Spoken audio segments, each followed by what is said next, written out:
Welcome back to Trifecta Airsoft Podcast. I'm your host, E-Rock. This episode is sponsored by Skirmish, Airsoft Connected.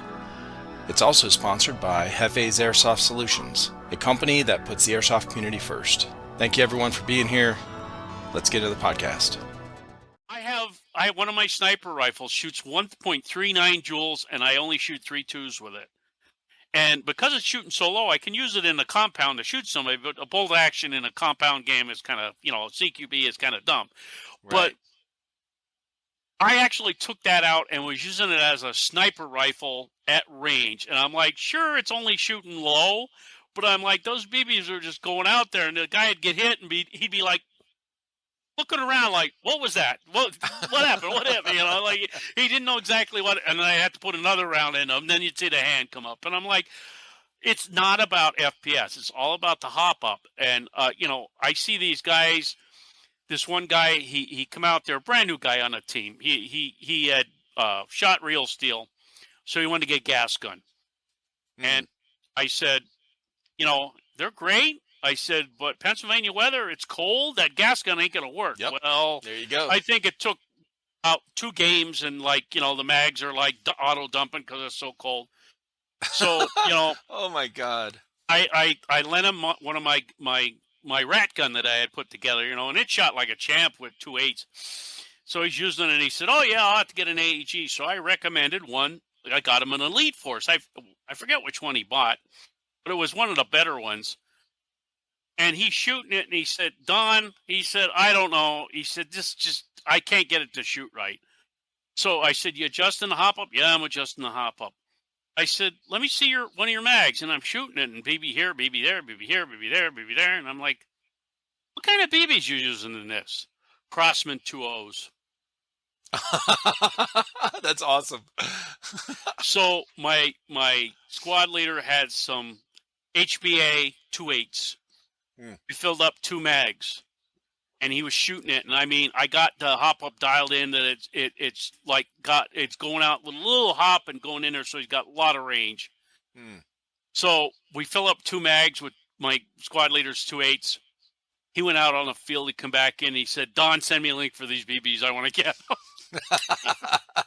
I'm like, I don't know why you went to Walmart and bought BBs. I said, they're the worst BBs you could buy. They'd be good for a grenade or something like that. Right. Or that's about it. When I was new, I mean, when we started our channel, we would pull these BBs out of the mystery boxes, the boxes, the guns that come with the battery and maybe some BBs or some shit. And I was like, oh yeah, we can use these to test it. And these guys look at me like, what? And they're like, no. I was like, why not? And they're like, no. And I didn't know. Like I grew up on pellet guns, BB guns. Yep. When you buy steel BBs, like for a real BB gun or a pellet gun, an air gun, there wasn't a question of, oh, your BB's going to be, your metal BB is going to be all like have a seam on it and all, messed up. It's going to break in your barrel. It's going to do this and that. Like you just dump all these, Crossman BBs in there, like real BBs, for a pellet gun or whatever. And so we started getting these, and I was clueless, man. I didn't know that, they're like, no, you got to look at the. And honestly, I learned a lot from these comments because I took care of the channel. These guys didn't take care of the channel. They didn't see the comments unless they went to the video. I would get notifications for comments. You know how it is. Yeah. And so I would see all this stuff. And your comments, some of these other guys, I think Robert, he's been on our channel, he's been on a couple of videos. He's been following us for a while. He's the one that makes those charcuterie boards, and he made one for one of the giveaways, whatever. But I think he commented on using the .12s that we get for BB or for the grenades, like some of those spring grenades or whatever. I learned a lot from that kind of stuff. But in the beginning, I had no clue. So it's funny when you're telling me like some of these guys, and I hear all these stories when I talk with people about this guy, like a new player, what they think and what they do. And I'm like, man, I remember being like that. Like, I didn't know what is hop up? What are you talking about? And they would explain it to me because I'd get out there, I'm like dumping, and I'm just, shit, and the BBs are going everywhere. I'm like, what is wrong with this thing? And the thing that gets me going too is this guy bought 3 bottles of those cross from Yeah. BBs. Not one. He bought Oh, 3 Jesus. bottles of them. Oh, So God. he finally bought the They're 2 cheap, Don. Okay. Yeah. So I'll tell you what, it's a learning curve for a lot of stuff. Right. What I found was a learning curve for me, which I recently had an experience with, and you'll get a kick out of this, is the mag-fed pistols for paintball. I actually had a chance to shoot one. Dude. With the first strike rounds, Yeah, and then there's another one, I forget what the name of it is, and I'm like, this thing was phenomenal. Only 8 rounds, but I'm like, holy crap. Explain so I've had a couple guys on that, one just recently that he's a paintballer. Like he just now, like in the last 2 months, started switching over to airsoft, but he didn't make a full complete switch yet. He's just still playing paintball. So he has all the MagFed stuff. He was talking about the first strike rounds. So explain what that is, like the difference for somebody that doesn't know. I think there's 2 different versions. I'm not up on all the latest paintball stuff, but it has like the one that you tried. It has like a little skirt on it. It looks like that the paintball is in, so it actually flies. And this particular gun had a rifled barrel. That's wild. So you get with the fins on the first strike round. It has like a little like fin thing that, you know what? I'm gonna pull up a picture so you can see. Oh, there you go. See what the frig I'm talking about. Let's see. First. Yeah, those. I want to try one, dude. I want to try a mag-fed paintball gun. And First Strike has like 2 or 3 different types of BBs. Okay. Or rounds, I should say. Right. Where's the picture? Oh, okay. Here's a picture. Oh, finally, you got to like click 5 times in it to get it. All right, here we go. See what I'm talking about? That is a First Strike round. Oh, okay. Wow! It's not even like it's like half of a ball. Yeah, and you have to actually put them in the pistol so they're facing that one way. There's another one that's a little bit more pointed. I forget what that's called. Okay. I give up. I don't know. So what is this? How much was that? $40 for what now? For how many? $40 for 100 rounds. Woo! Okay. It is not cheap to run First Strike rounds. Right. But this pistol it has a big mag. It's a bigger, thicker mag, a little bit, a little heavier in your hand. But he loaded it. He wouldn't let me load it. But he's taking these First Strike rounds and he's like pushing them in like regular bullets you're putting in a gun. And he's putting the fins toward the back and he pushed the 8 in there, put the mag in. It's CO2. Okay, this one was CO2, and that's a standalone one. Then there's one that you can was hooked up to HPA. Right. And I take this, and he said, "Yeah, go shoot that target over there." And I'm thinking, paintball target. It's like 50 feet away. How good can it be? Yeah. And there's an actual red dot on there, about maybe 4 inches around. Yeah. I put the sights on it, and I figure, I'll double hand it so I get a good, and I'll line it up, see how good it is. Sure. I went. Boom, and boy, that thing got some jolt. Really? And right in there. And I'm like, boom, boom, boom. And all around that red dot, I nailed it. And I'm like, it had fiber optic sights. I don't know the name of the brand of the pistol that it was, or the marker. But it was an 8 round. And you can put, supposedly, there's another mag you can use with it. You can put regular paintballs in it. But this one was a First Strike round. Yeah. And he had 2 8-round bags for it. Okay. Just put them in there, bang, bang, bang, bang, bang, and I'm like, and it's accurate. And he said, try shooting something farther out. So I'm sitting there, and it must have been about maybe 75, 80 feet away. Yeah. So I'm aiming right at it. It went almost to it and down a little bit, and I'm like, damn, that ain't much drop. So all I did is, instead of like I was like putting the sight, I was just cutting the crosshairs right on the top. Right. Okay, or right in the middle. I put the Mm-hmm. crosshairs. I put the single post right at the top of the crosshairs. Okay. I put 3 rounds right out of 75, 80-foot mark, no problem. And he Holy says, shit. "Oh yeah, with the rifle you can get farther." He actually was going to bring it out, but then he had a paintball group starting, so I didn't get to shoot the rifle. But the rifle has a mag too, and I'm like, I would love to shoot that because longer barrel, rifle barrel with the first Right. strike round, it's probably phenomenal. But and the rifle you can take the top part off, put the hopper on it, and shoot regular paintballs out of it. Oh, you can swap it out. Yep. What? But Oh the my thing of it, he gosh. said, the thing of it is, he said you want to make sure that you wipe the barrel out good, clean everything up. Mm. And he said if you load the first strike rounds wrong, he said they'll break inside the gun like everything else. But he said you just push them in. It looks like he's pushing bullets in, Eric. I'm honest That's to God. crazy. And he put that in there, and I'm like, the CO2 one was fast. It was snappy. The one with the bottle on it and everything like that, that's a little bit more unhandy. But I'm like, who cares? And the mags were wide too for the first strike round and the CO2 on this side. And if I remember correctly, yeah, it had 2 CO2s in it. Holy crap.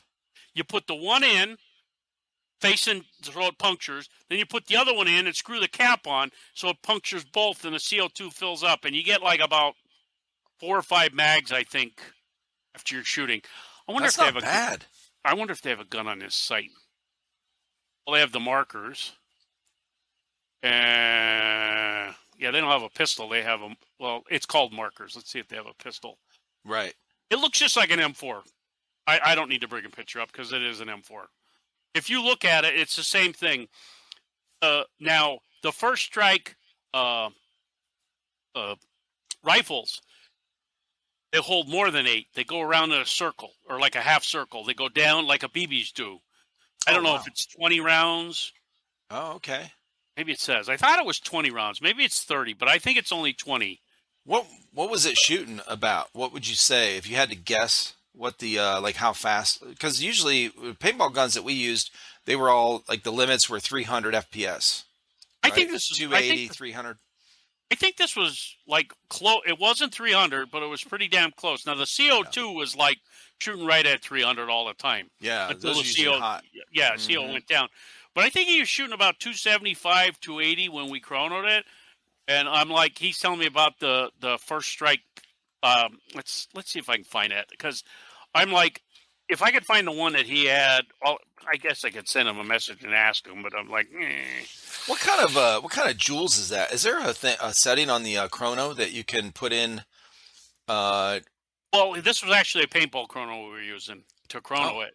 It's too big to go through a regular chrono. Yeah. Here it is. There it is. I found it. Okay. And it's a Titman. It's a Titman too. Oh yeah. This looks like. I love Titmans. Okay. Yeah, this is it. Can you see it? Yeah. Look at that. Got a rail on the Ooh. bottom, and it's got the mag there with this. That's the CO2 version. Dude, that grip looks really good. Honestly. And it's surprising. You can't tell by this picture, and I don't think they have another picture that shows it. Like how wide it is. Yeah, they don't actually. Right, like a straight on. No, they don't. It's deceptive when you look at it. It's actually thicker than you think. Okay. I was going to say it doesn't look that beefy. It doesn't. But I'm sure it is. Then they have the shotguns. Yeah, they don't have any. Those are airsoft ones. Anyway, yeah. Okay, so this was not bad. the grip was what got me. When I held it, I could tell that it was thicker than a regular airsoft Especially pistol. if you have gloves on or something. It's. And the thing of it is, the CO2. When you look at the mag, the way it was facing on the gun, the CO2 was sort of in the front, and the paintballs were in the back. Huh. So when you put the mag in, like the CO2 tightener thing was in the front of the pistol mag, Gotcha. and all the 8 paintballs were like in a line on this side. But that's only 8 rounds.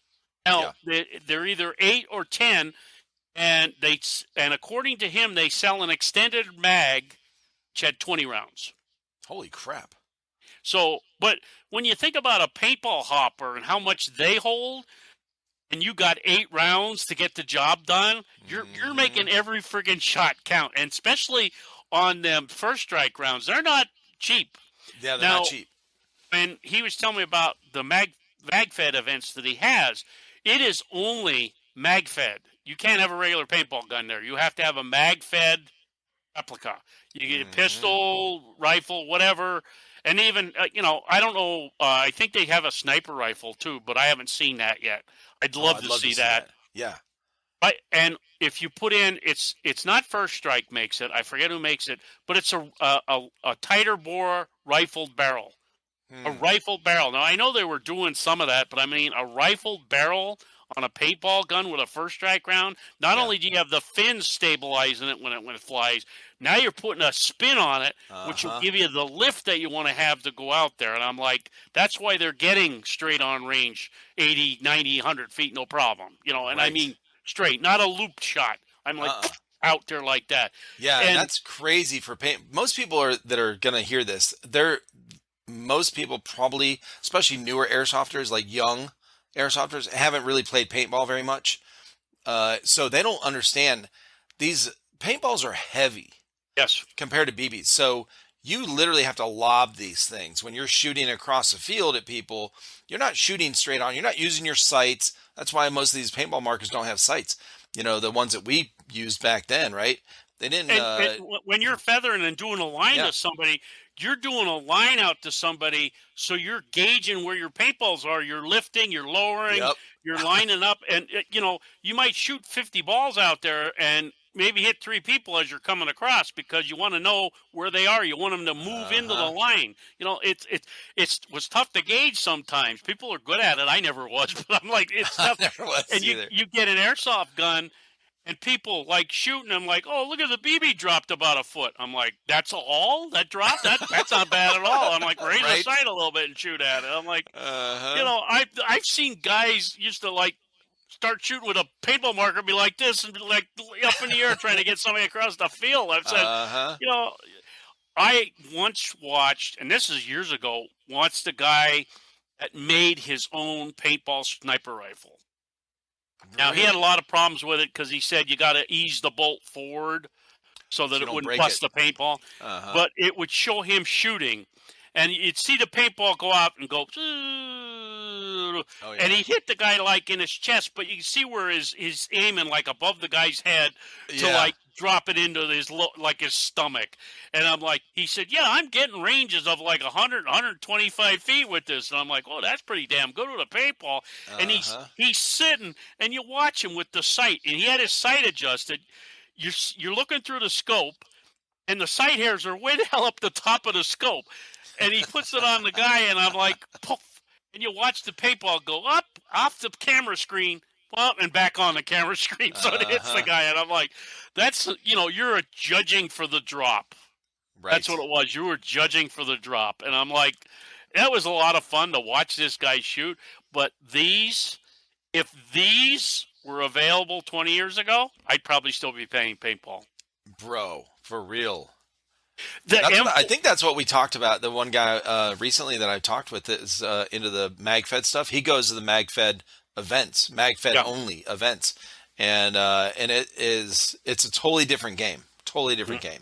It's a lot like it's the difference between with airsoft is the difference between like milsim type of play and speedball or speedsoft, like indoor speedsoft. So speedsoft, they do the same thing, like especially the tournament stuff. Like this NSL tournament, that's going on. They've got the guys go up. They've got the guy in the back. As soon as they, come off the wall, they're doing the same thing, just like the paintball tournaments. They're feathering and trigger, trying to keep everybody down. They're just unloading BBs everywhere. Whereas milsim, what you guys play, like outdoor stuff, whatever, is more tactical kind of stuff, play or whatever. I look at it this way: man, it's they all never used to have airsoft. that. It's all airsoft, though. It's like I know one guy says, "Oh, I hate all that speed QB crap," and I'm like, It's a style of play. It's like anything. It's all part of the sport. It's all Uh-huh. fun. I said people designed their kit based on what they did. Now, I've actually had a guy, he was a speed softer. He actually said he plays CQB 99% of the time. He came Yeah. outside and he had a pistol with a stock on it and an extended barrel, and he made that up just for outside to play at open plays. But he was with the trigger shooting at people, and I'm like, hey, that's fine, whatever. I don't care. You want to do that? And he had a tendency to try to run up to these people, Sure. and that's fine in a closed CQB environment.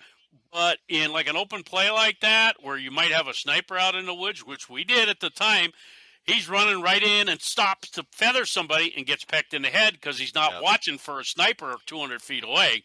So it's I think that's why. I really think that's why there's some conflict when speed softers, right, that show up to the field, and maybe some of the people they know that they're normally play speed soft.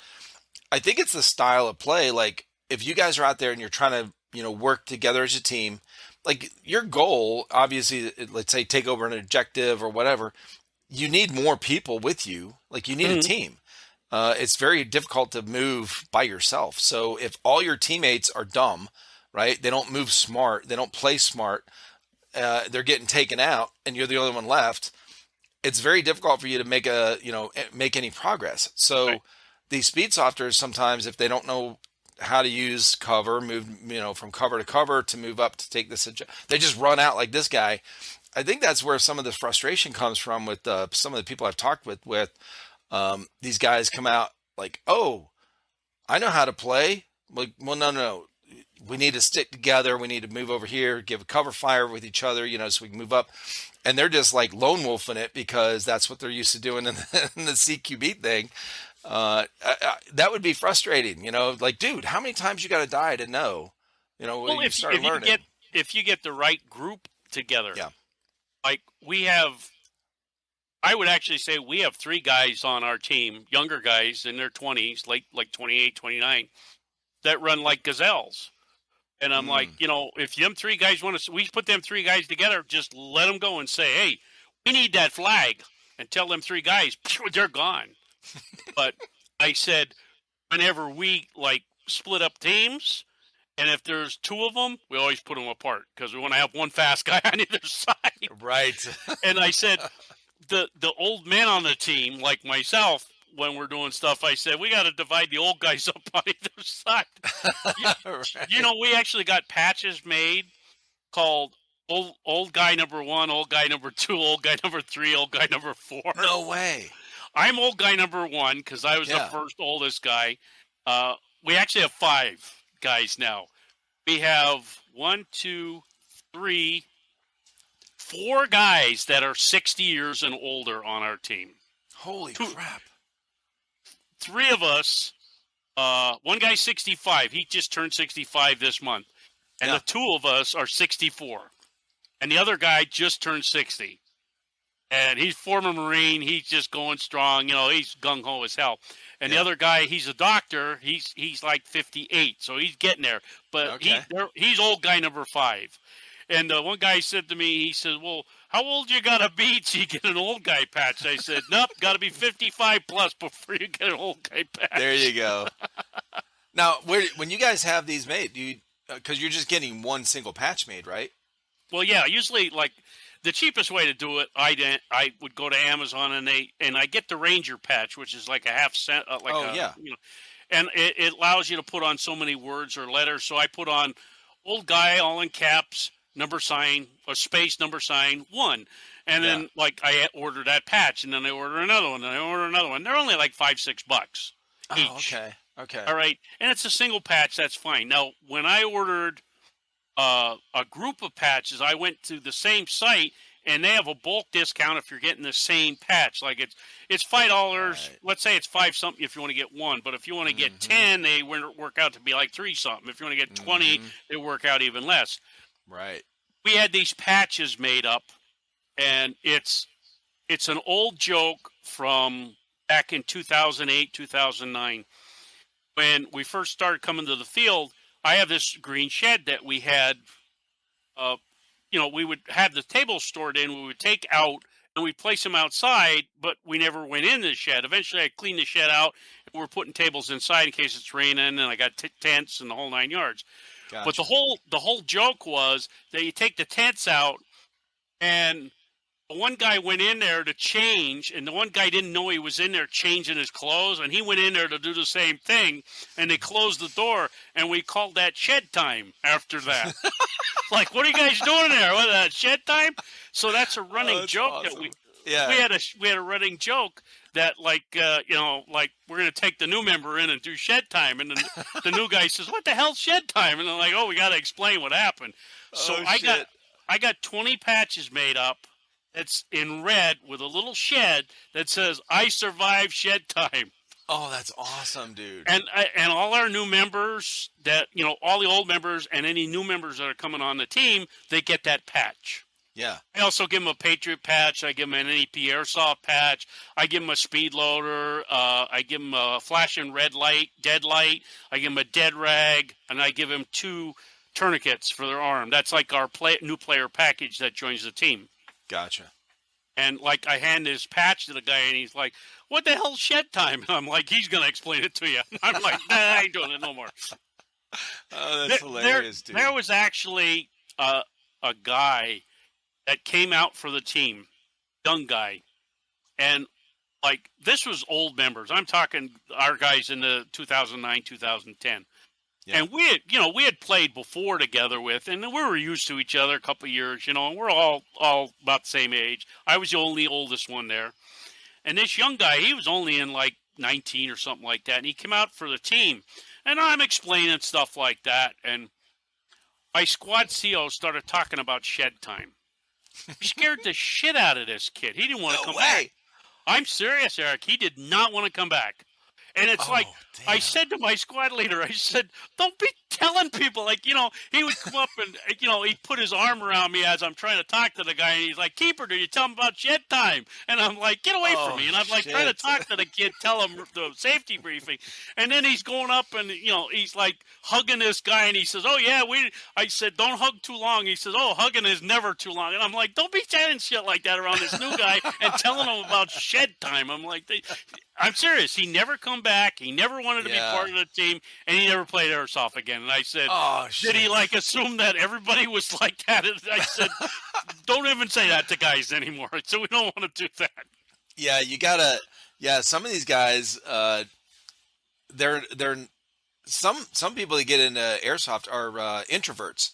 Like they're really not, outgoing, kind of, talk around people. Like they're a little shy around people, and it's you get somebody like that, you're like, it's because I can imagine when he's talking like this, like shed time, you're like, this guy's like, wait, what is this, like a initiation thing? Yeah, initiation I got to go through to be on this team. Like, what do I have to do? Like, what? Oh, one of the things that I do, we had a new guy come out. His name was Landon. Big, tall guy. He's like 6'4". He's a monstrous guy. And first thing I do, I said, "Everybody introduce yourself. This is Landon. Start here." And we go around, introduce ourselves. And then I also say to the team CO and the XO, I said, "It is your job to talk to him all through the day. Even if it's like, 'Hey, buddy, how you going? You like what you're doing?' And every time the guy would come off the field, I would say to him, 'Hey, having a good time? Oh, this is awesome. Oh, man, this is great.' He's going on and on and on. He wants to join the team. This is fantastic." And, we're explaining some of the stuff and like that. And he was kind of shy standing off to the side. At the end of the day, he's regaling us with stories from the military. He's retired from he was in the service for a while. And I'm like, that's what you do. You engage people and make them feel comfortable. And right now, everybody on our team is comfortable with each other when they come there. I make sure I say hello to everybody. My squad CO goes around and says hello to everybody, shakes his hand. He still hugs people. That's him. And everyone, he'll come over and hug me too. And like this, the Squad XO. He'll hug the Squad XO, and the Squad XO standing with his arms down like this, Oh, and Jesus. like, okay, that's enough, that's enough, that's enough. And like he does that on purpose because he knows it bothers the guy. So I'm like, Right. we all kid with each other. And that was the biggest rule on our team. If a new guy comes on and somebody has a problem with him, you discuss the problem with us, find out what it is. If it's something that we can fix, like say, hey, don't say that kind of stuff anymore, or don't, do that or whatever. But if it's something blatant that we have more than one member come to us and say, hey, we don't want that guy here anymore. And there's been a time where a guy come out that I said, he ain't coming back to the field again. They don't even argue with me. They're like, I don't want him here. That's it. He's done. That's it. Right. And the one guy says, well, what's some of the reasons that you don't want the guy to come back? Well, he's a blatant racist. Right. Okay. He was talking about, one of the big things too we have is we don't talk about politics and we don't talk about religion. Everything in the news. Like, we grew up with that. Like, our parents taught us. That was a rule you taught your kids. Like, when you get, and this is because, like, you want to be a gentleman. My dad taught me to be a gentleman. Your mom teach you, the girls, how to be ladies. You want to make people, when you're out in public and you're meeting new people, you want them to feel comfortable. You don't teach your kids to be abrasive, like to bring up controversial things. And there's those couple things, religion and politics are the two probably biggest things you don't bring up in group settings for when you don't know everyone, like when you're new or whatever. We had a guy just come back from rec. Yeah. And he was on leave. And he used to play Airsoft, so he wanted to come out to Airsoft again. Yeah. And being former military yourself, there's one word that describes everything. The fucking tent pole, the fucking rifle, the fucking this, the fucking... Well, he got excited, and he's telling us about different things, and it's like every 2 seconds was that F-bomb. Oh, yeah. And he was so loud that the neighbor called me. Oh, shit. And say, Don, I don't understand. He says, I know you have Airsoft over there, and I know that you're having a good time, but he said, my niece is over. Can you tell him to, cool the F-bombs down? He didn't understand why I was upset when I told him, hey, can you, chill out on the F-bombs a little bit? Right. He didn't understand that. It was like, he was so used to doing that. Yeah. Over there describing everything. Right. Everything from the fucking tank to the fucking rifle don't work right. He was used to that. But what's weird is when I would go home on leave, and this happened to, most guys, when you get around your mom, you do not cuss. Like, from the minute you're there, like, all the way traveling, wherever you're talking, you get on a plane, you're sitting next to somebody that's not, like one of your buddies or something. Obviously, you don't talk like that. Like, there's a switch in your head. You do know how to curb it, right? You know how to set that kind of talk aside. So it is conscious. We must have hit the good switch, because I'm like, he was like full tilt all the way describing all this stuff. It was a good story. It was very descriptive with that one word, but I'm like, he's around a bunch of you guys in that kind of setting. I would talk the same way, but yeah, if he doesn't know, like, when you have new guys over there, like, hey man, we got a neighborhood here. Our neighbors can hear us if if we talk loud. So they've got little kids sometimes. Just watch how you talk sometimes. That's it. It's not like you cannot say a swear word. It's not like you're making these harsh rules or whatever. But when it gets crazy like that, I have fantastic neighbors. The neighbor next door with that had the little niece over, he's a former cop. He is so cool. Right. And the neighbor up the road, he's a lineman, so he works midnight shifts. So he's coming home like 6, 7 o'clock. So I tell the guys, when you're driving up and you got the windows down and you're blasting the music, turn it down when you hit the driveway. I said, I don't want to wake him up. He's just done an 8 or 10 hour shift. Right. So he, usually it's good. Even when we're out in the woods yelling or something like that, we're not that loud. And we Right. don't have like explosives that are going off. And all the neighbors know that I shoot airsoft in that area. We have signs up the whole 9 yards. And Yeah. the only way somebody would randomly walk through, that one guy used to walk his 2 German Shepherds there. And when he saw I had the sign up out there that we're playing airsoft, he didn't go that way. He went somewhere else and took the dog for a walk. Nice. And then when the sign's down, he walks up out in the woods there and not as a problem. Oh. But So you put up signs when you guys are active on the field, when you have a game or something? because what it is my property goes right to a stone wall in the back. Yeah. Okay. And there's a lane going up around on the other side of the stone wall. So technically, if one of the guys was engaging somebody right in front of the wall, a BB might fly past the stone wall and hit the guy if they're walking in the woods. But most of the time, if I don't have any signage up or anything like that, or we're not playing the game, the guy can even walk through on my property walking the dog up. I don't care. It doesn't bother me. Right. That's what my neighbors get all bent out of shape when the guy's walking the dog on their. That's my property. I'm like, what the fuck? The dog's walking in the woods. It's not bothering anything. I'm like, Right. oh, the dog, he's shitting all over the place. I said, look at the deer shit that's all over. I said, Yeah, for why real. aren't you complaining about them? But, I get along with all my neighbors, the guy walking the dog. There's a guy with a quad. There's a path goes through there. When he knows we're doing airsoft, he don't come down that path. He goes up and around. Yeah. They know, and if we hear somebody driving through there, most of our guys are smart enough to say they'll yell, ceasefire, they'll get me to blow the whistle. I have a whistle with me all times, blow it 3 times. That means real world stop. Everybody come to me. Usually it means that somebody's walking or somebody's driving back there. And then once the guy sees me and waves at me, they never come back that way. Gotcha. And we don't have a problem. So I'd really like to buy the rest of that land, but I don't think I can afford it. But yeah, especially nowadays. But no, that's so good though, man. You have a really good setup, for what you're doing. Like you're making the best use out of the space that you have, right? In a regular neighborhood. Like it's not like you live out, it's not like you're in an allotment, or whatever, where all these houses are really close together, but but you're not out in the woods by yourself, right? Well, if you think about it this way, everything on the other side of the road from my house is the state institutional prison property. There's 144 acres. So nobody's across the road from me.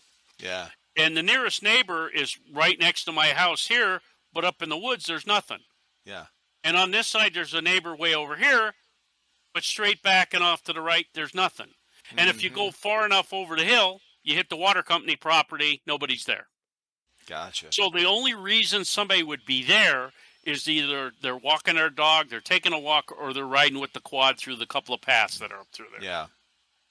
The neighbor that owns that property behind me lets the guys run the quads through there. But the guy that used to run the quad, he's in the service now, so I don't know if he's going to be riding the quad through there anyway. Because it used to be him and his 3 buddies go through there, but they always would wave. And they're far enough back that even if we were right next to the wall, we might reach them. Might. Yeah. There's a lot of brush and stuff in the way and that. And my only other big rule that I have is you never shoot animals. Gotcha. Okay? Deer. And up above us, the cows, they'll come right down to the stone wall and be chewing their cud and watching us run around. And the funniest thing, you watch the deer stand on the side, and the guy will run right by him. And I said, did you see the deer? Where? You went right by him. You didn't see him? They're standing with brown camo on. You can't see them? Oh, that's funny. Right. And the deer will stand there and watch us, and I can just imagine what's going on in their head. They're like, what the hell's he running for? Why is he going that way? And they'll stand there and they'll just slowly walk away. And I got 12 of them that are all around the house now. There's a group of 4 that right outside my kitchen window. There's a set of pines, and that's pretty. Like the snow doesn't get to it, the rain doesn't get through it too much, so they all lay down underneath the pines. And I usually throw out, if I go out for dinner somewhere, I have French fries. I never eat them. I throw them out for the deer. If I have extra salad, throw it out for the deer. Like I had a bunch of baby carrots. I threw them out in several piles for the deer. I had 12 deer out here eating carrots. Oh, yeah. Having a good time. So I'm like... I saw your pictures. You'll post pictures every once in a while from your window. Yeah. Out to there where, there's a couple of deer hanging out. Yeah. Yeah, they're always all around. And There's one little small one. It's a dwarf deer. It's awful small. I thought it was a baby, but then I watched the babies grow up. I could recognize the one, and the one is still small and square and stubby, right? And he's sort of the outcast of the group, so every time I see him, I throw him out a couple of crusts of bread or something like that. I'll actually go in and open a loaf of bread up and pull like 4 or 5 slices out, and I'll throw them by him, and he'll come over and eat them up. And I'm like, he's getting fat now. I keep feeding him every time I see him, but he's a little dwarf, smaller deer, I guess like a runt of the litter. I thought he would get bigger, but he didn't get any bigger. He's just still small and stocky now. So start giving dumping out some put some protein mix in a bowl for him and see if he needs to bulk up. And the funny thing, Eric, there's a shitload of does. I only seen one buck, and it was a spiker that the does chased. So it was a young buck. He come down nosing around the does, and they chased him the hell out of there. So, then the neighbor's dog will come over to their fence that they have around the property. Yeah. And the dog will come over there and start barking, bark, bark, bark, and the deer will all turn and look at him. Like, what the hell is he barking at? And then they'll go back to eating.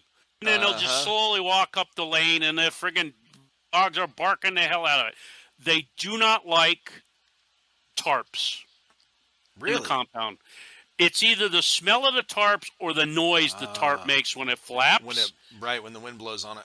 Yeah, because the scent, we're walking up there, and I guess the wind blew, and the tarp does that fluff, fluff, fluff sound up on the building, and they just do all over the place. They're running to get the hell out of the compound. They'll go over, and I watch them go over to that 6-foot fence. It's actually 6'1". Yeah. It's a privacy fence. They go over that 6-foot fence, stand right next to it, and go, and right over it. Don't even slow down. I mean, like, don't mean nothing to them. Now, it's crazy. Coming over by the one spring in the back, they always come in there. You can see the path where they come in, and they drink. So I left a hole in the fence 4 foot wide, facing the woods. So you can see this path goes right up to the 4-foot spot, so they don't jump over the fence. They go right through the 4-foot hole I made in the fence. I'm like, the deer got to go through instead of making them jump or try to shimmy under it, because if they see a rip in the fence and they can see through it, they're trying to go through it. Right. So I figured, let's give them a place to go through so they don't rip the friggin' fence right, up. so they don't mess it up. Right, exactly. Since I've done that, haven't had a problem. Oh, They always go through that one spot. And that spring always runs, and the spring is capped. I have a concrete circle on it with a concrete lid, but it's got a drain point so that when it gets above a certain thing, it'll drain out, and it's always draining out.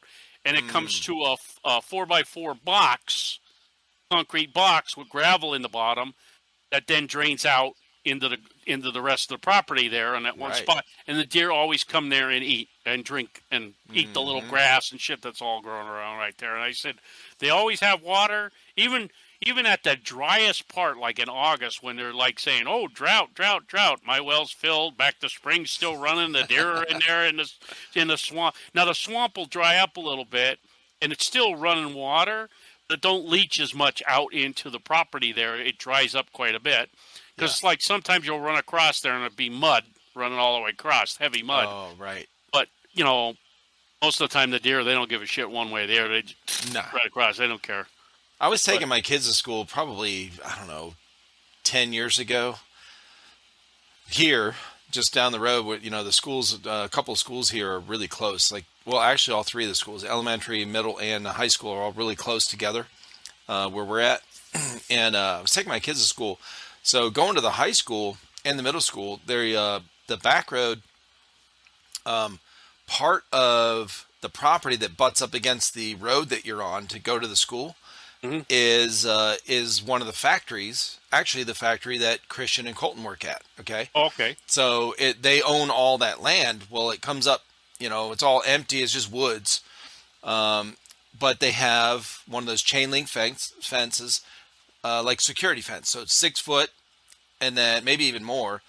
And then it's got the angled barbed wire set on top, right? Security lines on it, yeah. Uh-huh. We're going down. I'm taking my kids to school one day. A deer, just a regular mid-sized deer, doe, jumps, just standing at a standstill, jumps over that thing. Now it did get its paw or hoof caught in the barbed wire on the top. So it scraped it on the top. It caught it for a second, and it kind of banged against the fence, and then it shook its leg and broke free and ran right in front of my car across the road. This thing just standing at a standstill, jump over this fence had to be maybe a 7-something foot jump with this barbed wire. It wasn't razor wire on the top; it was regular barbed wire, right? Yeah, barbed wire, right? Like not the round, where they wrap it. Yeah. But the just the strings, you know how they the top of the chain link fence, they'll have the security one, they'll have it angled out towards the outside of the property, so if you climb up the fence, you can't get over, Yeah, it's just a security feature, yeah. Right, yeah. So it was that. It's the barbed wire. That's like the 4 strands of barbed wire that's kind of pulled tight. So yeah, this thing just standing there, just looking at cars, and then boink, just jumps over like nothing. It's like, God bless it, man. A standing jump too, which always amazes me when they do crazy. That. Yeah. This episode is sponsored by Skirmish, the future of airsoft gameplay management. Are you ready to take airsoft to the next level? Skirmish's innovative gameplay management solution tracks your every move, helping you dominate the field and achieve your full potential. Capture objectives, detonate targets, medic, and more at skirmish-enabled fields. We track every action so you don't have to. Review past games action by action and follow your progress in national rankings. Phones are not required to use this system on the field. Get connected with the only system that tracks your airsoft progress. If you want to find out more, check out episode 157, where I talk with the owner of Skirmish about how it started and how it works. Visit skirmish.net to check it out and watch games across the nation. This episode is also sponsored by Jefe'sAirsoftSolutions.com. Are you looking for a company that puts the community first? Look no further than Jefe's Airsoft Solutions. Their founding principle is to offer a way for players of all types to get the greatest experience possible. Their passion is to make a difference in the airsoft community and serve each of their customers with the utmost respect. Be part of the conversation by joining hundreds of fellow airsofters in their Discord server. Here you can find out about upcoming events, sales, giveaways, and more. Don't wait any longer. Join today and start enjoying all that Jefe's Airsoft Solutions has to offer. Together, we can make a difference in the community. Use the code Trifecta10 and save 10% on your next purchase at Jefe'sAirsoftSolutions.com. Some exclusions apply. Now, one of the things that I'm looking into this year, and I don't know if I'm going to get it because I can't use it. My one buddy, he's big into Ryobi stuff for some reason. Gotcha. Yeah. He's got a Ryobi crosscut saw, and he bought me, as a birthday present, a Ryobi power saw, 40 volt. Yeah. It was like a champ. I'm shocked. He bought a jigsaw. He bought a saber saw. He has all the Ryobi. He's got like 2 Ryobi drills and a power hammer or whatever you call it. And he's got a Ryobi lawnmower too, and a snowblower. Oh shit! And I actually went and I bought the Lowe's version, which is God, I can't think of it now. Not the Cobalt. What is the Cobalt is the tools, and then what does Lowe's have? It's their flagship. Anyway, it doesn't matter. I bought that one in the 40 power volt. Tools. Yeah, gotcha. But then he said, "Oh, if you're going to have this 40 volt power saw, you should buy 40 volt tools." So I got 2 batteries for the power saw. But he sent me a link for a post hole digger, the 40 volt battery on it. Yeah, a post hole digger. Yeah, and I'm like, shit. Who's going to use that? That's what I'm telling him. He said, yeah, you get that. It'd be easy. It'd be handy to have. And I'm like, well, who the frick is going to use it? I ain't going to use that. No, you don't. You're not digging holes. Yeah, right. But the funny thing about it, he bought this power saw for my birthday. And he must have borrowed it at least 6 times, 8 times already, last year. And I went and, I bought 3 brand new chains for it. And I have a chain sharpener, electric chain sharpener downstairs, so I can sharpen a chain like nothing flat. So is it that plastic one that you just stick the chainsaw down into? No, this one you got to take the chain off. Oh, gotcha. The chain, it goes into a little like bracket thing that you set angle, the pitch, and everything. Once you set it, you're good to go, and just go. Okay. You gotta keep going down, move it down. It's manual. Right. It takes a little bit longer. The one you're talking about is nice, but this one is an Dude, older have you one. seen those? Yeah, Oh, yeah. you literally stick the end of your chain, your belt into there, and just pull the trigger, and this thing just runs and sharpens it. I haven't tried it. But I Well, wanted to. this one, my buddy, other buddy had bought a Ryobi saw himself. And he said, he brought it up. He was going to help me cut some stuff up, and he's cutting, and you know how like a chainsaw, you can tell it's dull. You're and all he's doing is smoking it. Smoking. And I said, "Did you put oil in that?" Yeah, I put oil in it. So I said, "Give me that." I shut it off, pulled the battery out, put my finger on that chain, and that like a piece of round bar that's on there. Yeah. The things are just rounded over. I said, Yep. He said, "Here." And he didn't even know how to take the chain off. That's how long he had the saw. So I took the chain off. I had another brand new one, took it out of the bag, put it on there, tightened it all up, adjusted it. And he had the chain so loose, he didn't know he had to adjust it. So I adjusted it, Shit, right. tightened it all up, put it back over. I gave it to him. I said, "Go ahead." And he's like, "Rrr," and he said, "Holy shit, does that cut?" I'm like, "Yeah, fucking new chain." So I went down. And I don't know what he hit, Eric, but the actual like guide tooth on it was like bent. Oh wow.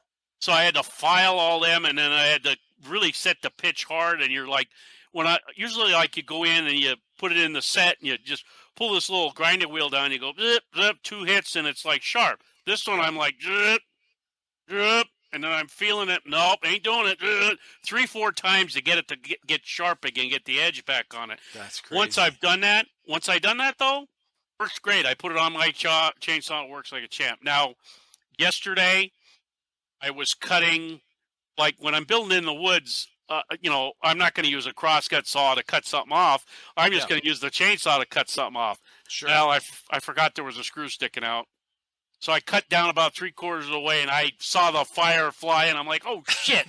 And I'm like, "Yeah, that's the screw." So I cut up a little ways and knocked the rest off and broke the screw off. I said, "Well, the chain's already dull. I don't care." Oh yeah. You're already Time done. for a So new one. Well, this chainsaw I have, it's gas, and I can't remember the brand, but it's really old. It's heavy duty, but I have been sharpening the chain by hand. So I have a small round file, and it takes a good 30 minutes to sharpen this thing. Okay, if I'm like nonstop working on it, and it's such a pain in the ass. But so anyway, I recently got for my work, what I do, the tools I bought, I have Ryobi stuff in the shed for like at home use or whatever. Is what I used to, I used it to build the deck, and they get used 3 times a year or whatever, 4 times a year. But so for my work, I bought a whole set of DeWalt tools, and I recently bought a reciprocating saw, or a Saws All, DeWalt battery powered. And this thing's awesome because you can buy the longer blades too because I haven't used that chainsaw. Dude, this thing is so easy if I need to cut limbs off or something. Yep. It's so light and easy. I just let it sit on there. I don't have to like crank it. I don't have to have any gas. Speaking of that, we got my kids all went together and bought me, I think it was for Father's Day last year, a DeWalt lawnmower. This thing's like $700. Okay. Yeah. It comes with these batteries. This is probably half the damn cost because batteries are expensive as hell. These are the 10 amp hour, 20 volts, big boys, right? So this thing is so nice, dude. I still have the gas can out there, and I still have all my, leftover stuff from my old lawnmowers and stuff, gas lawnmowers. I don't need any of that shit. It is so nice. It doesn't have an air filter, no gas, no oil. Yep. Bro, it is, you just turn it on and go. You put these batteries in, it takes 2 of those batteries, and it's so quiet. and this thing is self-propelled as well, and Is it a it will mulching mower? last. Mulching too? Yeah, mulching. So it has it comes with the side chute. Right. Okay.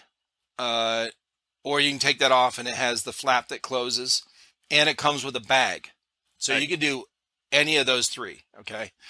So now we started out using the bag. um, if we want, like, sometimes we'll put the bag on there if we want to do the backyard, like for a party or something, and if I'm mowing the grass that day before everyone comes over, and I know it's like where the kids play, I'll use the bag because I don't want them tracking, all that cut grass everywhere. Like they're running around, it's hot, and, they're sweaty. And it gets all stuck all over them and all their clothes and stuff. So I'll use the bag, but I usually use the side chute. And this thing will last. We have 7/8 of an acre is our property. So it's basically 1 acre. So it'll cut the whole front, the whole back, and the side yard on one charge. So this thing, I don't have to. It's so nice, dude. I've had it for, well, I guess June will be a year, and every time I'm still not over the fact that when I go get the lawnmower, that I don't have. I'm still in the habit of thinking, oh, gas, oil. Do I have gas in the gas can?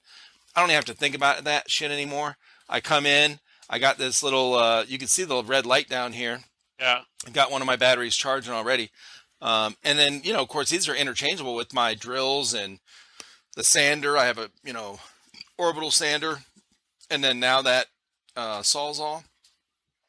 But It is so nice. I'm trying to figure out how that 40-volt auger for drilling holes in the ground would be. I just can't visualize that on Eric on how that. And my buddy's trying to sell me on this for me to buy it so he can use it. Of course. Yeah, and I'm like, well, that's what you do. It's $400 too for this thing. Oh, Jesus! Which is cheap for a gas auger is probably around $2,000. Yeah, they're heavy duty. And I'm saying to him, well, he said, well, you can put posts in the field and put like fence to the post, and then I'm like, how many posts do I have to put up? I'm like, I don't need that many. So, like, he's pestering me. He'll probably start pestering me pretty soon about, like, oh, maybe you should get that. Because he wants to put a couple of posts in by the house, and he don't want to dig them. I told him I'd lend him the post hole digger I got in the back. I said, hey, go to it. You can have a good time with it.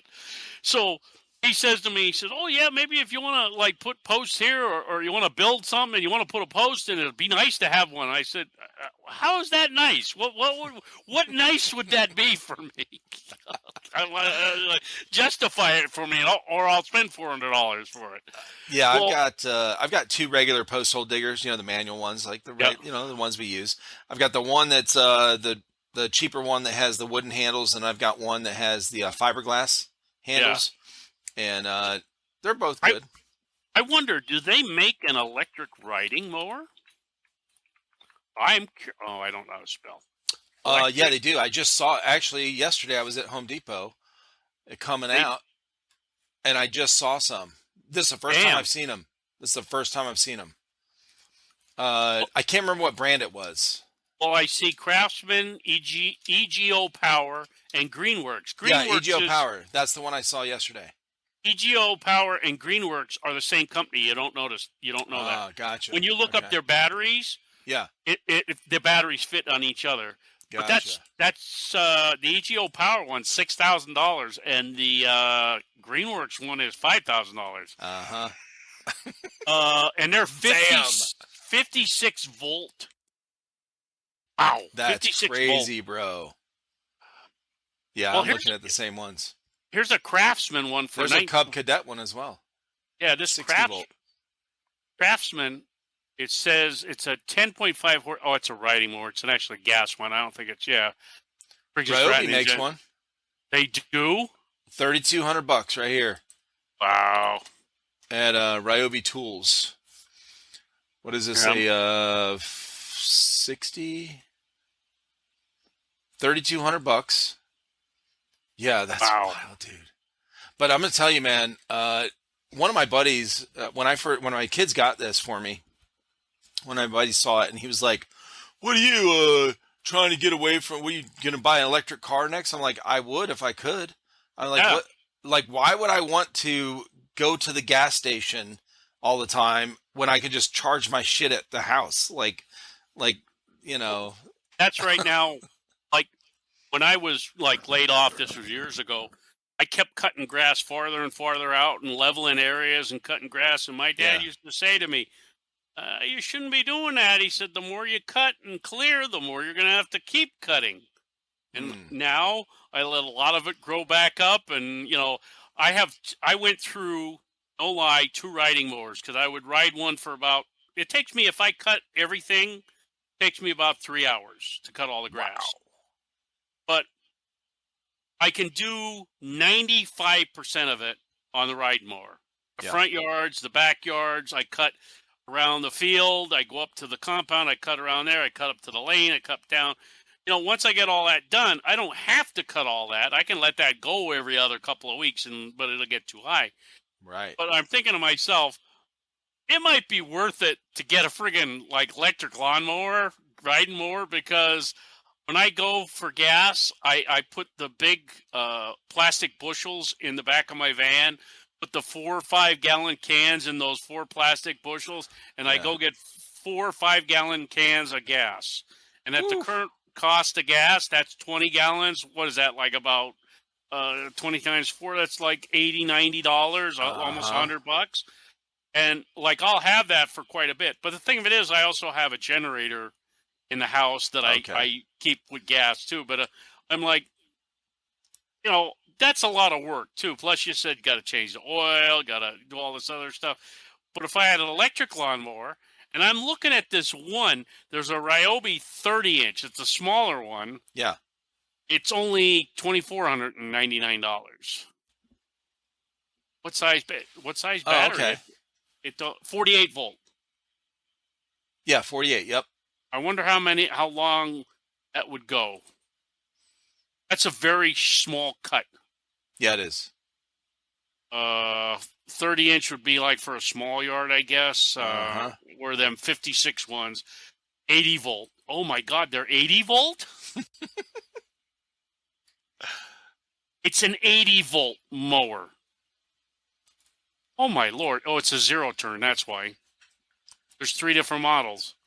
80 volts. I don't know. That's a lot of money, Eric, for them. Dude, that is crazy.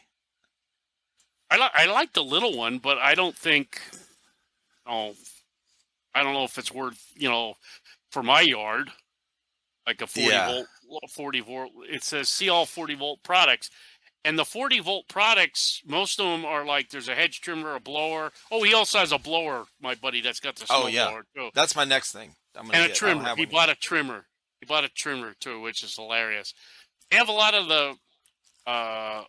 They have a lot of the push mowers. They don't have a riding mower. I guess I have to put that in the search terms if I want to look.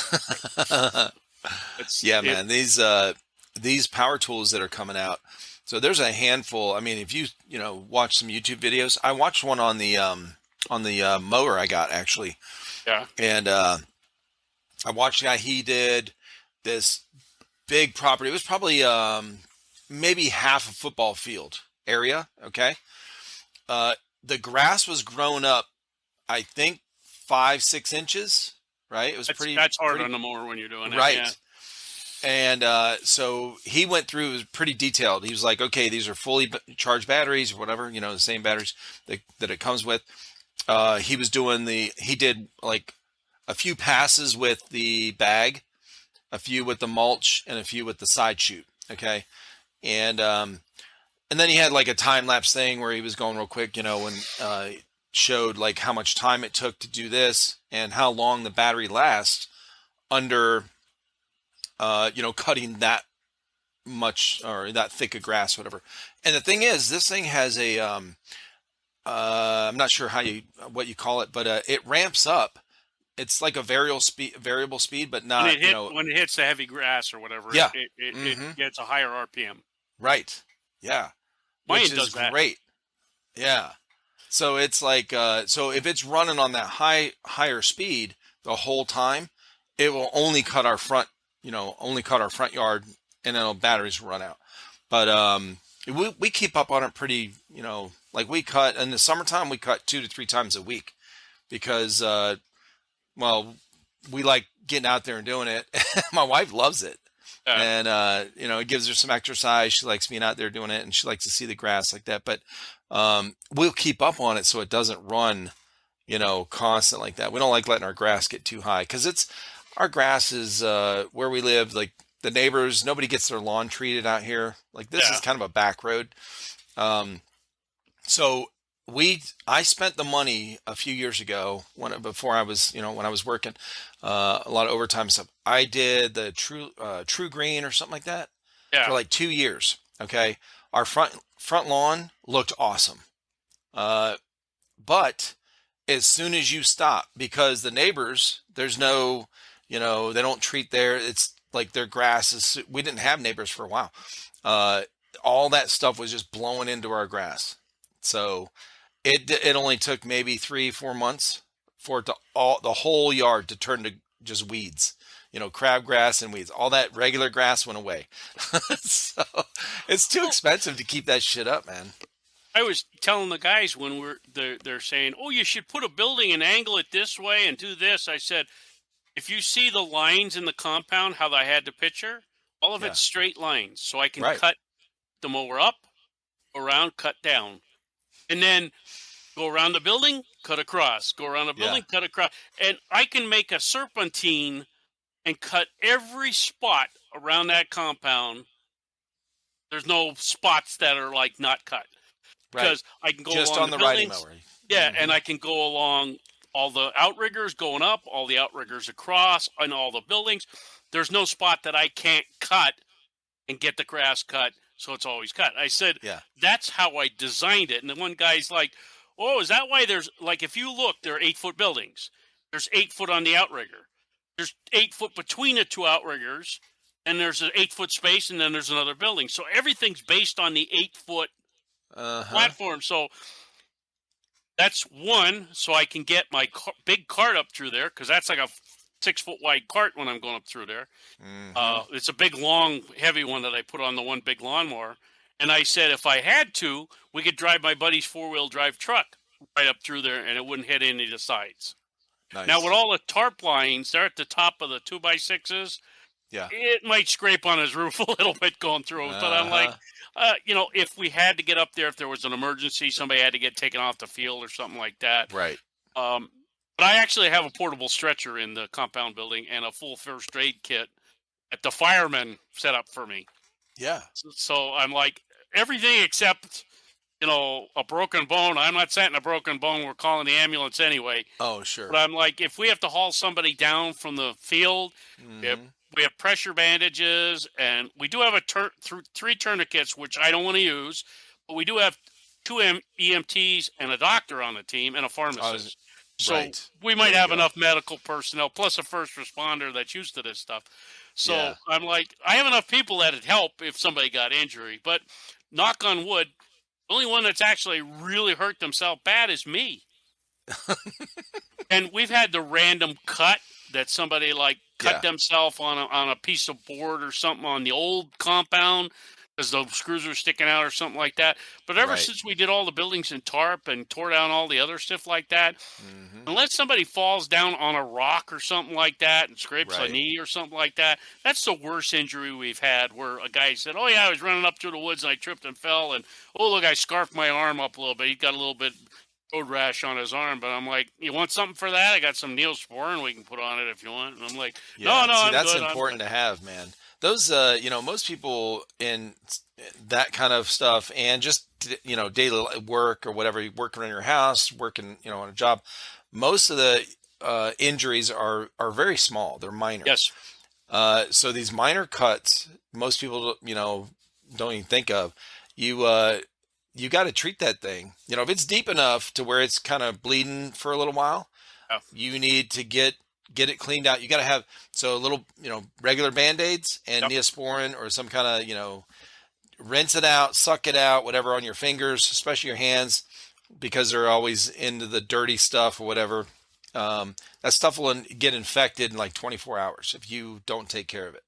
Now, a new addition that I'm thinking about getting to the field. And we have a fireman on the team.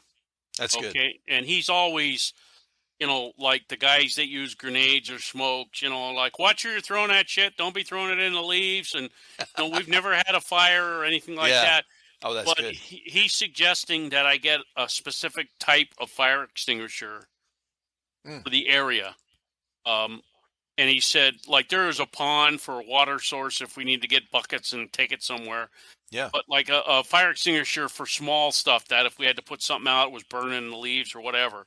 Because we do have a lot of leaves and dried stuff and dried like needles from pine trees and hemlocks and stuff like that. And that's always a worry when people bring smokes out and they say, oh, it's cold burning smoke. Well, I've seen a cold burning smoke land in a pile of leaves. And even though it's cold burning, it's still putting out some type of heat, and it did catch the leaves on fire. So it's very problematical, when you're letting guys use any kind of pyrotechnics on the field. Like we have guys that use blank firing grenades. They put in and those new Bang 22s use the ram sets. Oh, and the blank firing grenades use, the 9mm blanks or the 38mm blanks or the 12 gauge blanks. They put out a fire, a spark, or whatever. Oh, for sure. Yeah, if that lands in a pile of like dead leaves or something like that, you got to watch that. So I'm like, he's very conscious about that, which I'm so glad that he's out there. Oh, that's good. And our guys that have those grenades are very conscious of it. Now we do have a couple of the Enola Gay smokes that they brought, and them bastards, they shoot a fire out there like about 6-7 inches. So you got to really watch them when you throw them out. For sure. Now, the combat smokes are not as bad. They're supposed to be a cold burning smoke. Yeah. I supposedly Enola Gay has the cold burning smokes too, but these ones that we have are not cold burning. And I forget the name of the other one. Is it EFI or something like that? It begins with a B. There's one that begins with a B too. They're supposed to be cold burning smokes too. So that's what I always say to people when they come out the house. I said, anybody got any grenades today? Anybody got any smokes? If somebody says they have them, then you pay attention where you're throwing them. And after you throw them and they burn out, go find them. Because they still might be hot. And if somebody kicks a leaf on it, it gets hot, starts burning. We're down having something to eat at the, in the staging area, and there's a fire roaring up in the woods. We don't want that. So I always try to make these guys conscious about it. And that's a big thing too. I run the lawnmower up there in the compound. So I said, if you lose something in the compound, I find it with the mower. I don't find it walking around. Oh, yeah, that's terrible. Right. So I said, if you lose a mag, I probably can see it. You lose a pistol mag, I found them. No problem. But if you lose a bolt or something like that, or sometimes these guys throw the cores, like the CO2 cores from the the Thunder Bees. Yeah. And I said, bring that down and put it in the recycle. It's aluminum. Do not leave it laying out on the field. I've actually found ones and brought them back. Yeah, and then after the Thunder Bees explode, they were throwing the plastic shells on the field, and I'm like, why are you throwing that there? That's not degrading. What do you want me to do with it? I said, bring it with you, throw it in the recycle bin. It's plastic. They'll take it. I mean, you probably have some kind of combat pants on, so you got pockets everywhere. You got a chest thing or something. You're carrying something. You can stuff your trash in your pockets or somewhere in your pouch or something. Well, I have two bins. I have a blue bin that's recycled. That's the water bottles. That's your CO2 cartridges, your Thunder Bee grenade shells or whatever, any kind of plastic container that's recyclable. Yeah. Then I have a collapsible garbage bag with a liner in it. And I say to the guys, anything that can burn goes in there. Food does not go in there. Cans do not go in there. What do you want us to do with the cans? You brought them, you take them home. I said, and the food, if you can't eat something, throw it out in the grass. The deer will find it. Don't worry about that. Like we make brats for the winter. We have a fire pit with a grill with a grate on it. We have a cast iron grate, and then we put a regular grate on top of, or a grilling grate. Nice. And we have the brats are smoked, so they're pre-cooked. All you got to do is warm them up. They brown up a little bit. Some of them burn, but.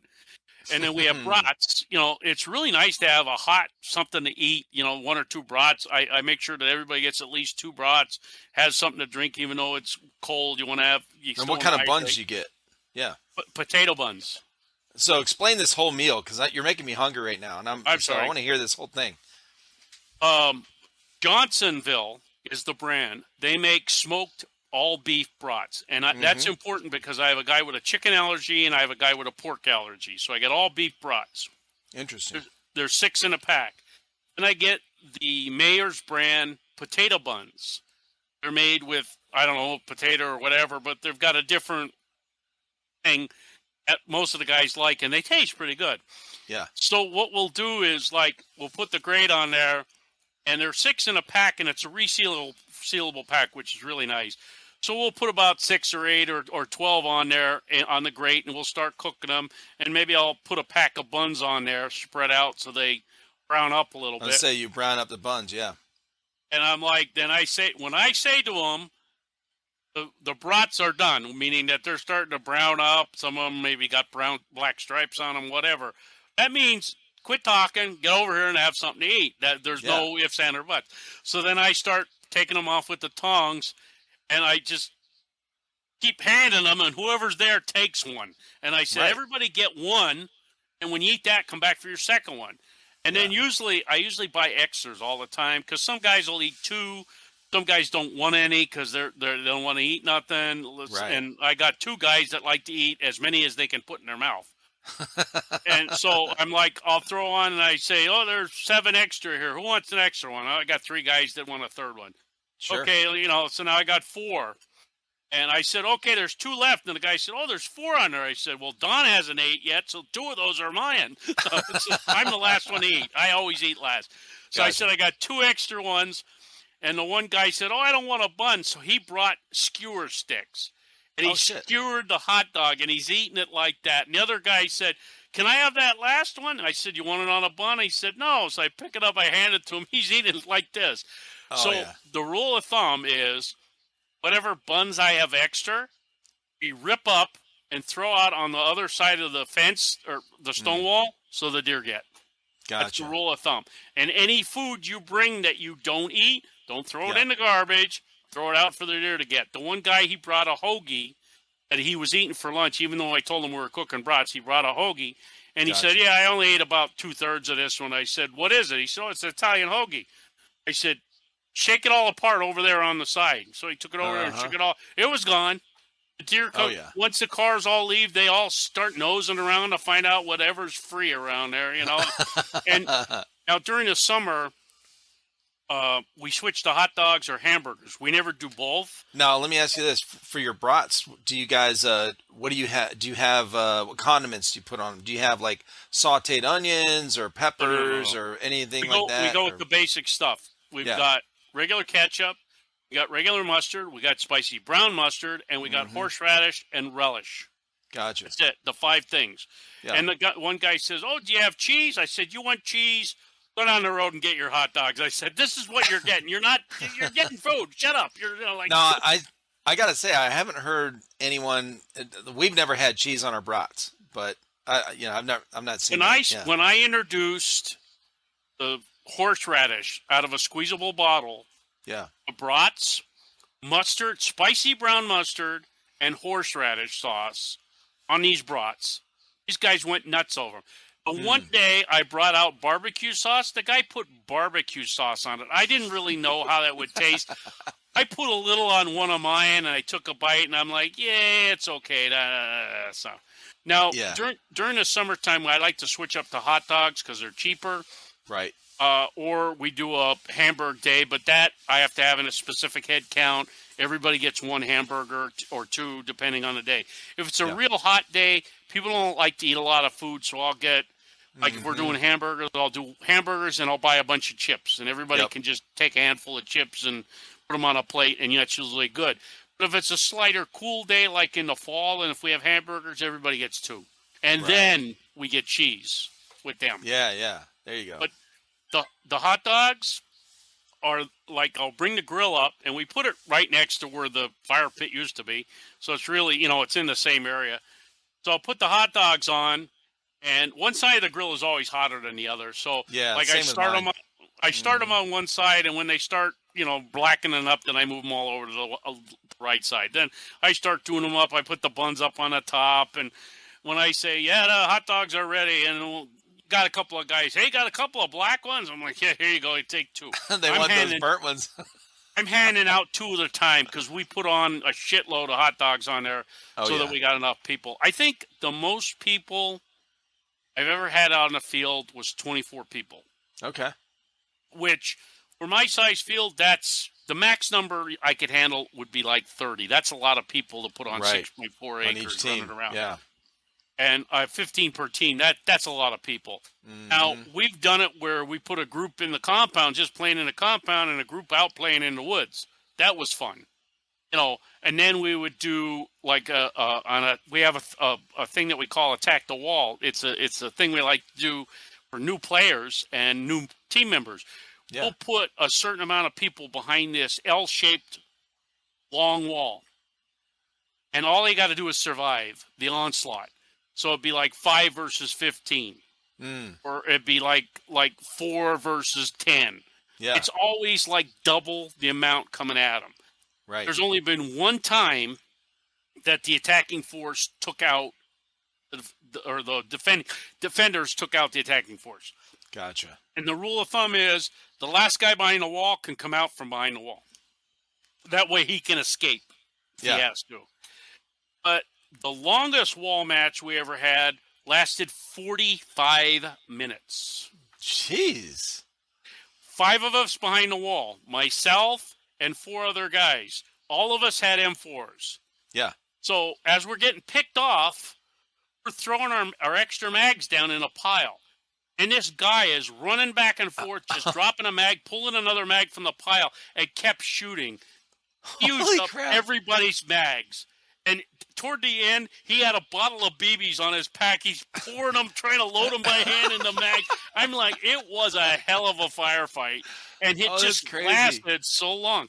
But we usually do that for our team members to, prepare them because they're going to get into a lot of situations where Gotcha. Oh, that's smart, dude. Yeah. Limited cover, and they have an overwhelming force that's coming around on 3 sides.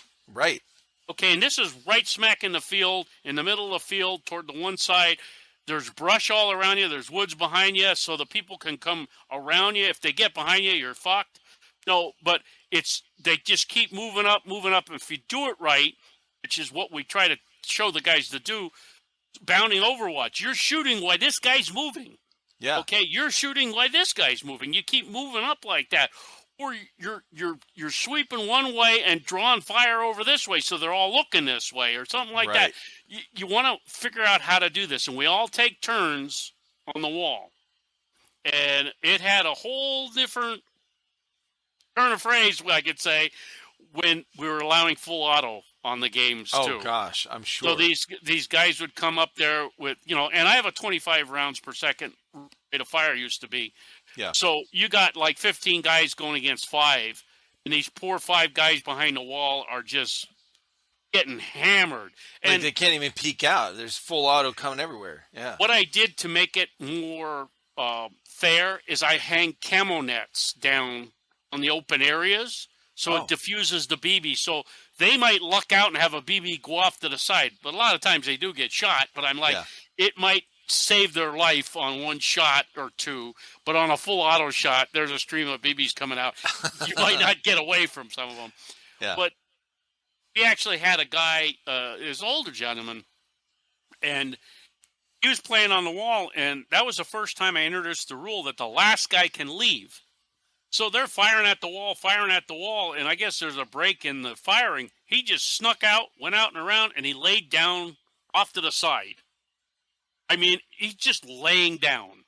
And he had a very limited gun. It was a really low-powered gun. It wasn't a really good gun. Yeah. So he didn't get that far away, but he was really sneaky about hiding. And these guys come running in, and they're like, everybody else is dead with their dead rags on. They're like, oh, we're dead. And I'm like, okay, that's game. And then he would shoot them. It ain't game, I would say. That ain't game. He ain't dead.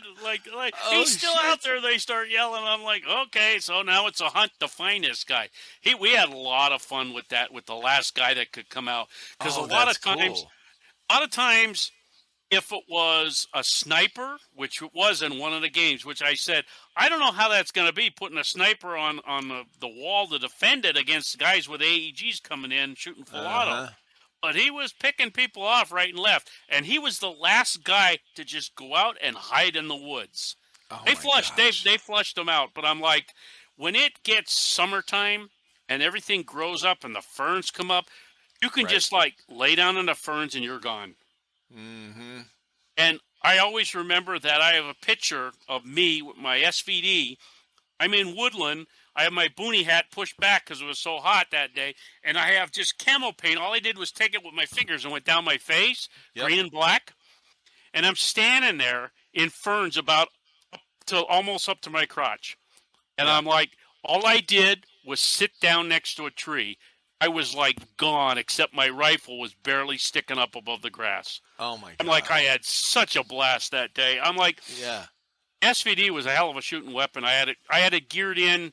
It was shooting about 490 with 2.5s. Okay. Woo! So it was shooting about 2.7 joules, which was the field limit. And I took it to several events, and I remember one guy that's on another team, and at that time he had an old style military helmet on. Yeah. And he would duck his head out from behind cover, and he said all he heard was that where that BB would go by him. He said, "There's that son of a bitch of a keeper shooting at me." I'll tell you what, I had a lot of fun over the years, like trying different things. I actually jumped to a lot of different things. Like I tried the sniper roll.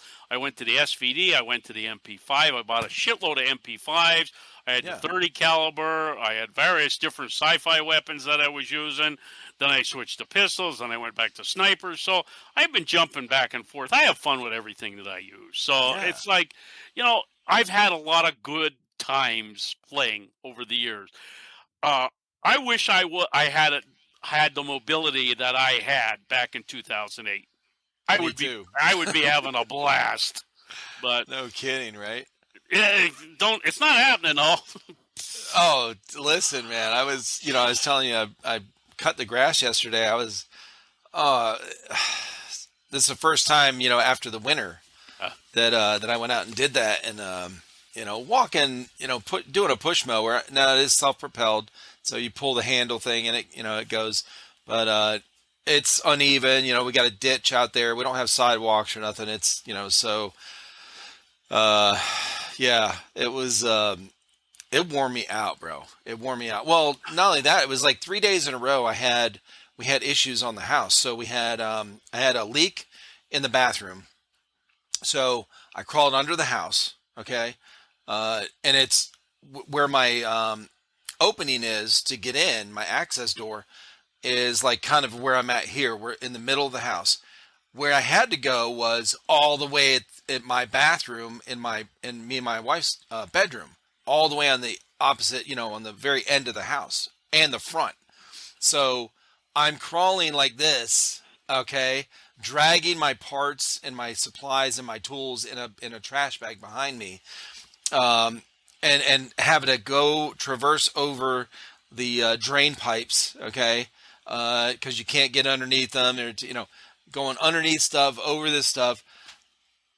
Now, 7 years ago, I was in good enough shape. I could do that pretty quickly and not hurt the next day.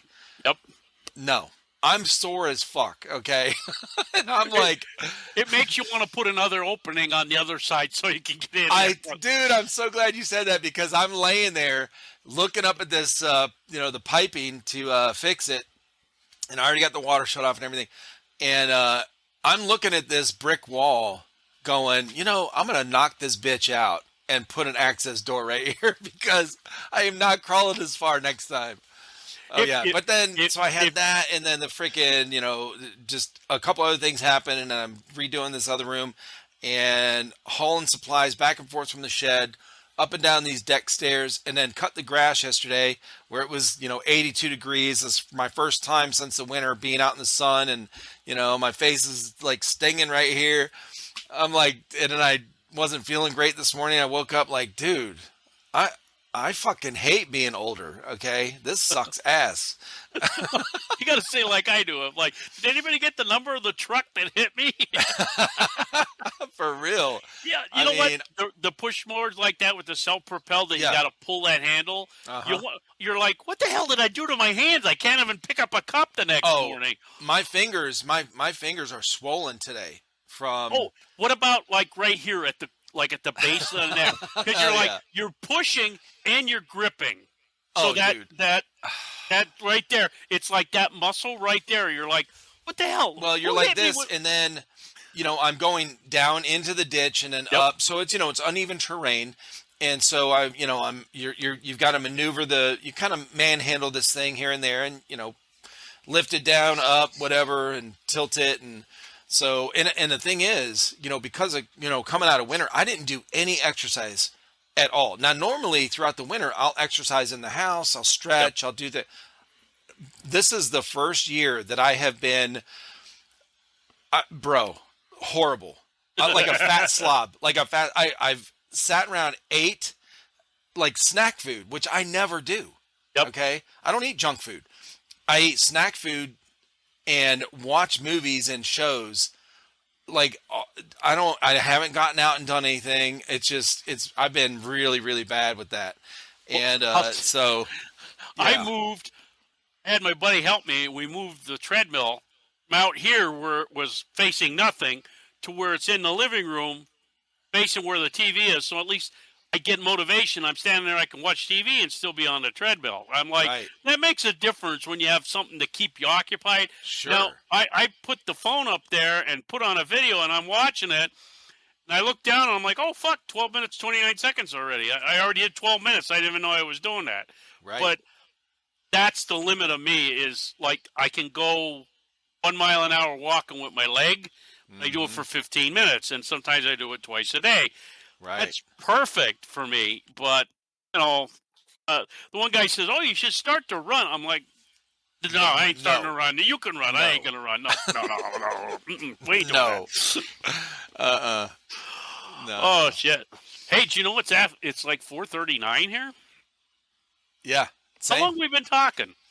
I don't know what time we got on, but it was wasn't it around 1 o'clock? Well, I got one that started at 12:58.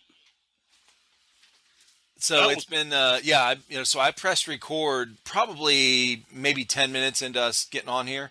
Okay. And so it's 3 hours and 36 minutes right now. Oh, jeez. I don't feel like it. I Oh, it honestly, like literally just now, felt like I had to go pee. And and I drank all that coffee.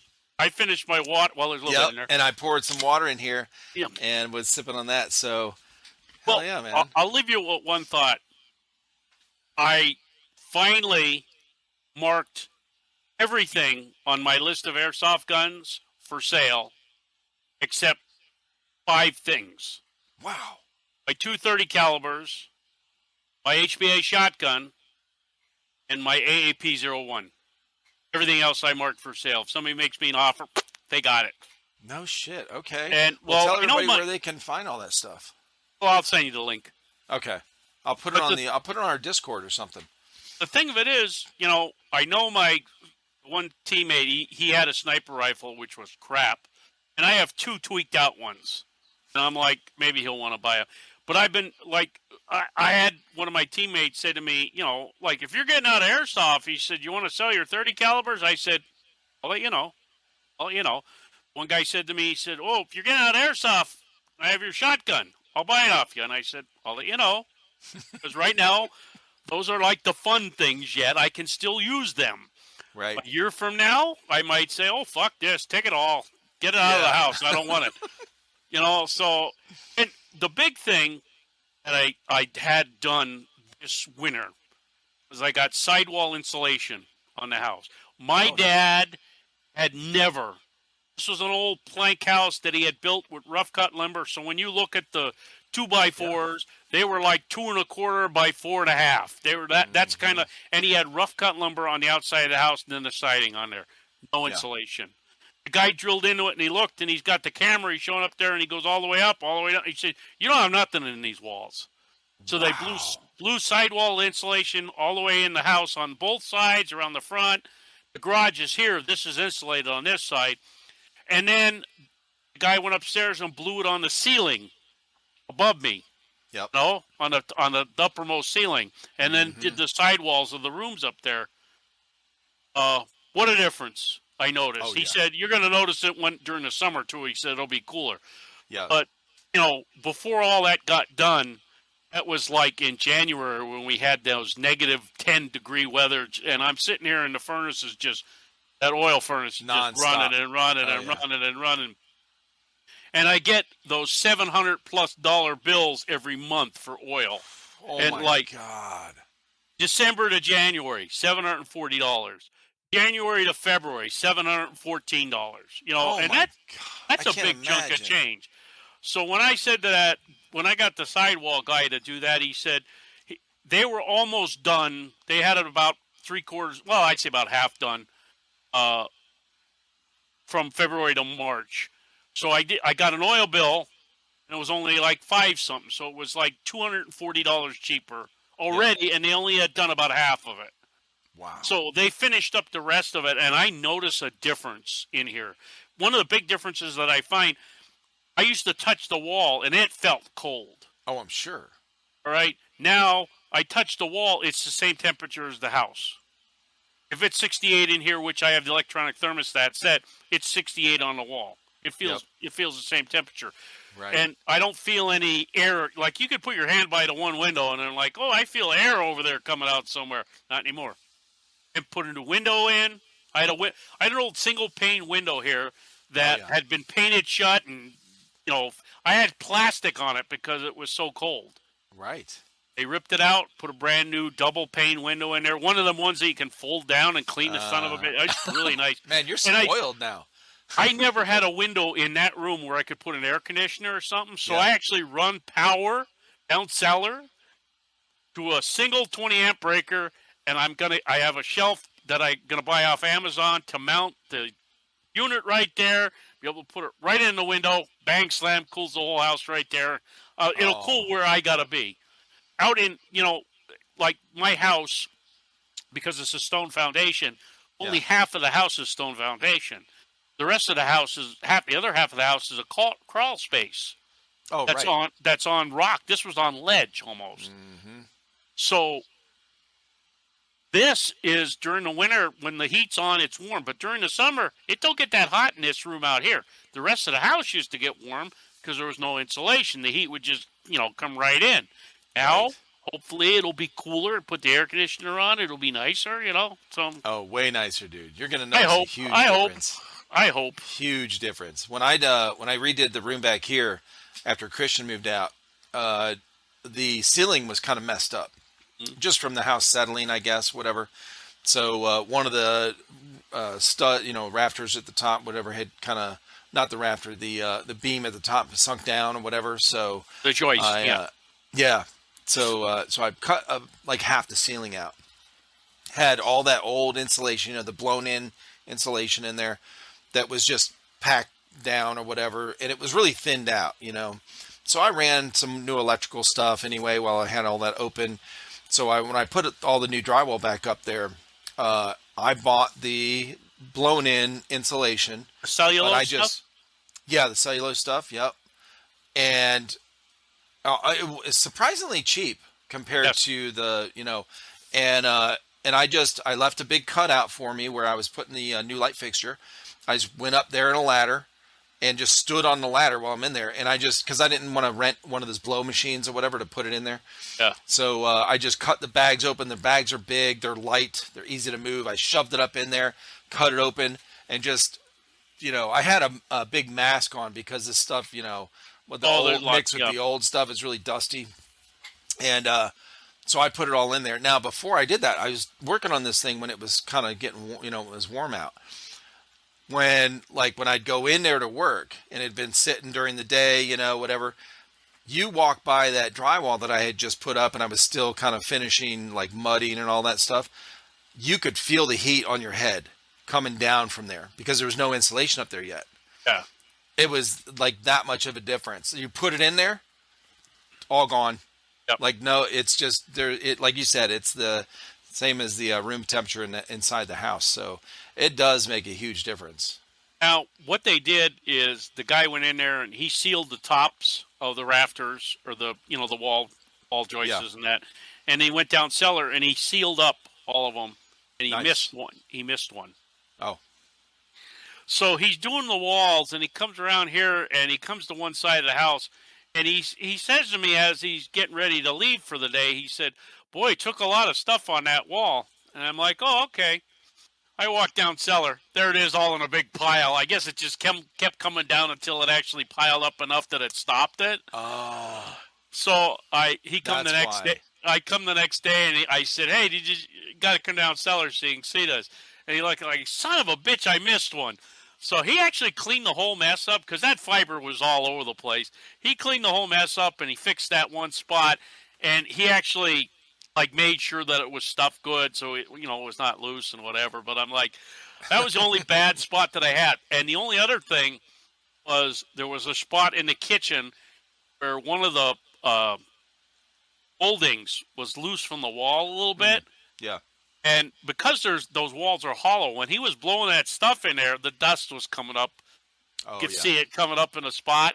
So I just put a rag over it for time being. And then when he got done, I cleaned it all up and I tacked it in there. I didn't know it had come loose. But I didn't want to tack it in there when he was trying to blow the insulation. It probably would have went all fluffed in my face. But the house did smell a little different for like a week or so. Sure. When I went to bed, I'm like, boy, what is that I smell? Oh, that's the insulation. And it took a while for me to get used to that and how it sounded. Like the cars would go down the road, and my house, the way my grandfather built the house, the property is like a big square. And he put it right on the front right-hand corner of the property, next to the road. Mm-hmm. So my front of the bedroom is like 20 feet from the road. Right. And you got the guards that go through at 5:30 up to the prison. You got the guards that go through at 1:30, 5:30 and 6:30, which they get off shift. They go to shift and get off shift. Right. Then 1:30 and 2:30, and 9:30 and 10:30. So every time that goes down, you always hear a whole shitload of cars going down. So I'm like, at every time you can always hear that. That used to be able to hear that, not anymore. I don't like it. It's probably really quiet. Really It's a muffled sound. Uh-huh. Now, there is a guy that has a Harley, one of the guards that goes up at 5:30, and mine's up a hill. I'm at a hill this way and a hill this way. Yeah. Like crossways of it. So when he comes off the main drag down the road, you can hear him starting up the hill with that Harley. And, he comes around that little bit of curve. You got to slow down, but then you got to give it the gun to get up the other hill before you hit the other curve. And it's right by my house where he guns it. And like, all the way up the road there. Shakes the window. I always knew when he was going up there. And if I'd have the window open, that would always wake me up. Or Sure. there used to be a guy that used to come down at 10:30, and he used to like thrash metal music. And he would be blasting it. Oh, And shit. I swear you could hear it like half a mile up the road. And he goes by the house, and it's like boom, boom, boom, boom, boom, boom, boom, boom, all the way down the road. You can hear him going on. He would always wake me up when he was going down there. So I got so used to the noises and stuff like that. So I'm like, Now I sleep with a brown noise or ocean sounds. I was gonna say, do you sleep in the quiet, or do you have like a fan? What do you use? Okay, you use like one of those little sound machines. Yeah, I will actually use Alexa. Oh, nice. She'll play fan noise during the summer, or if I have a fan on, I don't have to worry about it. Yeah. But brown noise or ocean sounds. If brown noise just sort of like gets your mind like out of it, you don't think anything. Ocean sound is like if I'm all thinking about stuff, that'll just like mellow me out. And the only bad part about it, I swear, it makes me want to piss more at night. I hear the ocean flat, and I'm like, gotta get up, go to the bathroom. Speaking of, I definitely need to go. All right, to take a piss. Man, listen, Don, thank you so much, man. It's been so long. It's been so long since you were, we've had a chance to talk. So. Well, I appreciate you. if I get out on any other more games and you want to have me back on again, I'll probably have a couple more stories for you. Oh, for sure, man. I always love talking with you. What, like when you're selling, you put all your stuff up for sale. Is it on your website? No, the website is there and it's marked that everything's up for sale. You just contact my email. That's all. And I'll give you a price. Gotcha. For it, so. Okay. The hardest thing is it's more expensive to ship the damn stuff. I had a guy that lived 2.5 hours away. He actually came and got it. Because I hate to see what it would have cost to ship down to I think he was in North Carolina or something like that. Oh, that was 4.5 hours, I think, to drive. And he said, "Yeah, I'm coming up for a ride. I'll stop up and I'll pick that up off you." I'm like, "Okay, if that's what you want to do," because it probably would have been almost $100 to ship that big long rifle to him. I'm sure. Yeah, well, they're not cheap. I got to let you go because guess what? I got to go now, too, that you're talking about it. That's what it is. You were talking about that ocean wave sound. I'm like, oh, That's what it is, man. Make it worse. I'll let them out. All right, brother. Good to see you, man. You have a good night. All right. I'll send you that link then, okay? Sounds good. Hey, see you, Don. See you later.